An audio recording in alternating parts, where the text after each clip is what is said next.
The hallway is silent when they knock. Michelle Hadley opens the door, her eyes still heavy with sleep. Within seconds, she's surrounded. No warning, no explanation, just handcuffs, just the sickening words. You're under arrest for attempted rape and harassment. Cameras flash outside. Neighbors whisper. By noon, her face is plastered across every news outlet in Orange County. The jealous ex, the monster who tried to orchestrate a stranger's sexual assault. But Michelle knew two things. One, she didn't send those emails. And two, she was being hunted. What she didn't know was that her hunter was a woman who wore a fake belly, lied about cancer, and manipulated the legal system like a seasoned con artist. This is the story of how Angela Diaz weaponized lies, used the justice system to destroy a woman's life, and almost got away with it. Before we dive into this chilling story, please take a moment to subscribe to our channel. Your support is our motivation to keep bringing you demystifying stories like this. Thank you. Now back to the video. In 2016, she was finally getting her life back on track. After a rocky breakup with her ex-boyfriend, Diaz, a U.S. Marshal who had once swept her off her feet, Michelle had moved on. She was focusing on grad school, rebuilding her confidence, and distancing herself from what had been a toxic relationship. But beneath the surface, something dark was brewing, something cruel, and someone was watching. Michelle and Ian had split in early 2015. Their relationship, once picture-perfect on social media, had crumbled under the weight of emotional control and possessiveness. Ian had moved on quickly. Within months, he was with someone new, Angela Diaz. Angela came across as sweet, devoutly religious, and emotionally delicate. She claimed to have cancer, lupus, and fertility issues, all while showing off a growing baby bump. Ian fell hard. They married within months. But soon, Michelle started receiving strange messages. Some were accusing her of wrongdoing. Others seemed like threats, pretending to be from Angela. They were bizarre, scattered, and haunting. Michelle was confused and more than a little concerned. It started small. A few emails here and there, mostly disturbing. But then the police got involved. Angela claimed Michelle was harassing her, sending threatening messages, even encouraging strangers to assault her through Craigslist ads. The emails, supposedly from Michelle, were shocking. They detailed sexual fantasies, begged unknown men to find Angela at her home, and even described the exact scenario they should carry out. The most horrifying part? Angela said that men had started showing up. One allegedly knocked on her door. Another was found lurking outside her apartment. And all of them believed Angela wanted to be sexually assaulted. The police believed her. They had printouts of emails, timestamps, IP logs, all pointing to Michelle. But Michelle swore on everything. She didn't send those emails. On June 24, 2016, Michelle Hadley was arrested and charged with a laundry list of felonies: stalking, attempted sexual assault, sending harmful matter with intent. She was released on bail and went back home, desperate to prove her innocence. But the emails didn't stop. If anything, they got worse. Angela kept forwarding more. Each message became more violent, more detailed, more grotesque. And the digital trail, again, pointed to Michelle. The DA's office couldn't ignore it. In July, Michelle was arrested a second time, this time held without bail. She would spend 88 days in jail, branded a sexual predator, with the media ripping her to shreds. Her job prospects vanished. Friends distanced themselves. Her name was destroyed. And still, Michelle maintained she was innocent. Behind bars, Michelle tried to stay sane. But outside, her father was digging. A man who believed in his daughter, he started retracing digital footprints, hiring legal help, and begging the DA's office to look deeper. Meanwhile, detectives at the Anaheim Police Department began noticing odd inconsistencies. Angela Diaz's behavior wasn't lining up. She always seemed just a little too ready with new evidence. Her emails, though chilling, seemed off. Investigators started comparing the metadata of the supposed messages. And that's when something broke open. Buried in the digital records of the Craigslist ads and threatening emails was a detail that cracked the case: the IP address. The location data, the MAC address of the device used. They weren't coming from Michelle. In fact, many of them were being sent from Angela's own apartment. The entire thing, the rape ads, the threats, the digital fingerprints, was pointing back to the alleged victim herself. Angela Diaz. The investigation turned inward. Police started digging into Angela's past and found disturbing truths. She had a history of deception. Angela had previously faked pregnancies in other relationships. She had falsely claimed illnesses. She'd used multiple aliases. And perhaps most chilling, she had filed false police reports before. Suddenly, the image of the frail, religious, soft-spoken woman fell apart. In its place stood someone cold, calculating, and dangerous. She had forged documents, staged attacks, and manipulated law enforcement for months. And her prize? Michelle Hadley's destruction. But what still baffled investigators was why.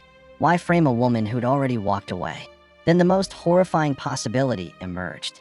Angela wasn't acting alone. Angela had lied. That much was now certain. But as police followed the digital footprints deeper, one disturbing pattern emerged. Some of the emails weren't just sent from Angela's apartment. They were sent from a government IP address, one tied to U.S. Marshals. That's when one detective asked the question no one had dared to consider. What if Ian Diaz helped her? That single question flipped the investigation on its head. Angela had been caught in lie after lie. She had faked cancer, pretended to be pregnant, and framed another woman for crimes so vile they made national headlines. But now, with digital evidence pointing to a U.S. Marshals government computer, the scope of her deception widened into something far more sinister. Had Michelle Hadley been the victim of a conspiracy? Detectives reopened every file, every IP address, every email header. They brought in forensic cyber experts. One by one, the data points started lighting up a disturbing web of deceit. Angela had created multiple email accounts, many in Michelle's name, and used them to send threatening and sexual messages to herself. She even included images and deeply personal language only someone close to Ian would know. Messages described Michelle's desires for forced sex. Some included Angela's home address. Craigslist ads begged for rape fantasies to be played out, telling men to ignore cries for help. Angela sent these ads to strangers. She created the illusion of a stalker who wouldn't stop. She claimed Michelle was obsessed, deranged, dangerous. The public ate it up. But behind those messages was someone else entirely. And investigators now wondered, did Ian know? Or worse, did he help?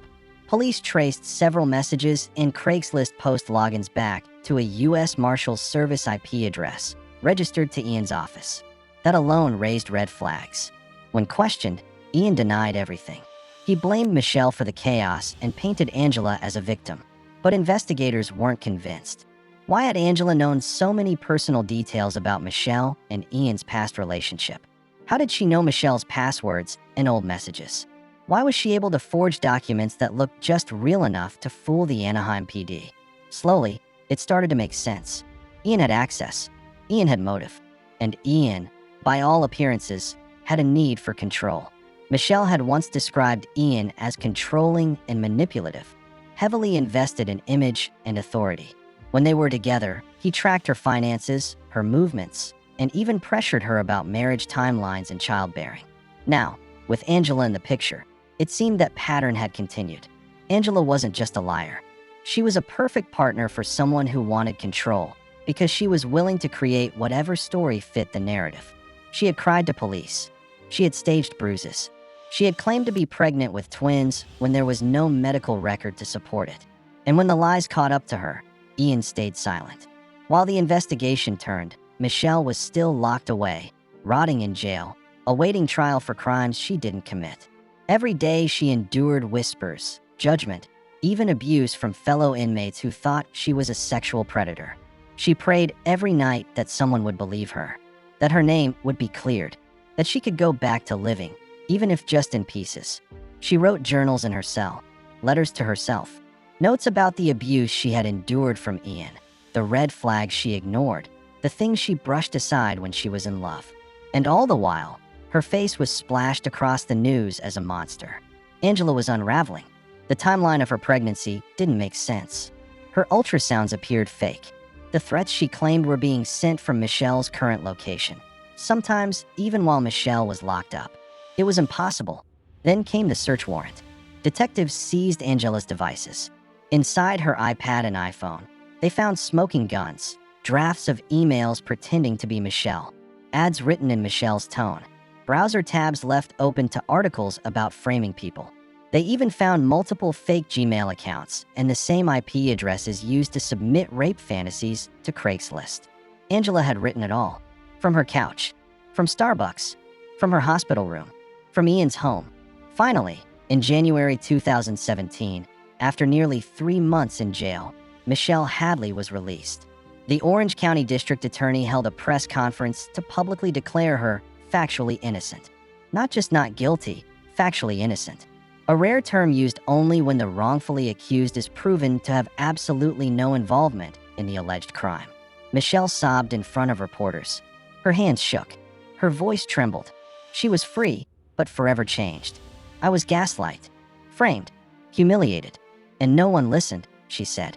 But the story wasn't over yet.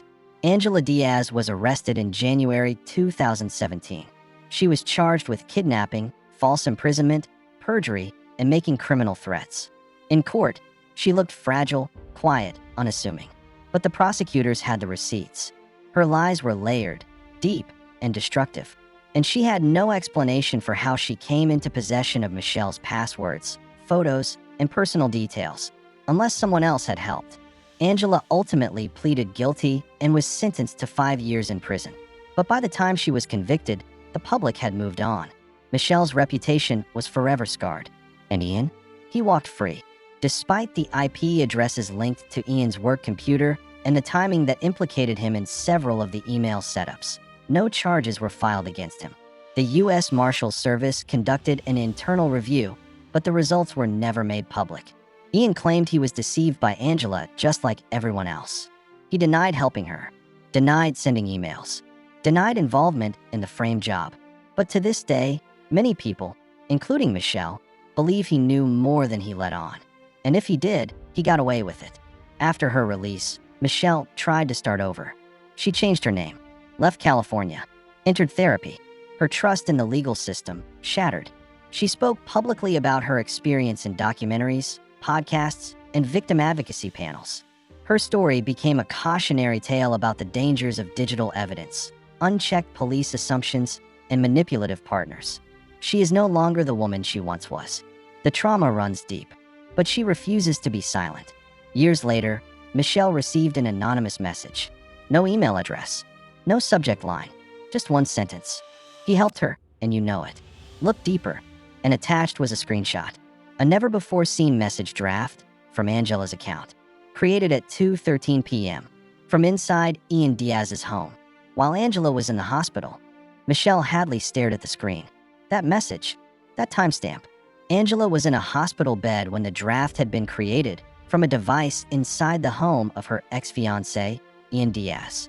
It wasn't enough to convict him, but it was enough to haunt Michelle, enough to stir everything she had fought to bury. Angela Diaz was in prison, sentenced to 5 years. Michelle Hadley, though free, still lived as if shackled. Everywhere she went, people stared a second too long. Friends she once trusted had turned their backs. Employers hesitated at her name. Her credit was wrecked. Her mental health shredded. She had been stalked, slandered, sexually humiliated, and no one believed her. All because she fell in love with the wrong man. Public suspicion of Ian grew. He was never arrested, never charged, but as news of the IP logs and device locations spread, so did a singular question. Did Ian Diaz help frame Michelle Hadley? A civil suit was filed against him by Michelle in 2021. She alleged not only gross negligence, but direct involvement in the orchestration of the plot that nearly destroyed her life. Court documents pointed to disturbing patterns. Ian had given Angela access to Michelle's old emails. He had shared her passwords. And when the hoax spiraled into rape attempts and criminal charges, he stayed silent. Even as Michelle's mugshot was paraded across national news. Even as his own ex-fiancée sat in a cell, begging the world to believe her. Legally, Ian still had his badge, but his public image fractured. He was suspended from the U.S. Marshals Service, pending investigation. Online sleuths uncovered old text messages where he called Michelle crazy and dangerous. In one message to Angela, he laughed about Michelle's supposed obsession. Angela, it turned out, had texted Ian. "It's done. She's ruined now." And he had replied, "Good. She had it coming." That single line sparked an uproar. Michelle's lawyers called it the closest thing to a confession without handcuffs. But to prosecutors, it was still just words. Circumstantial. Not enough. Then, in late 2022, a former acquaintance of Angela's came forward, a nurse named Melanie.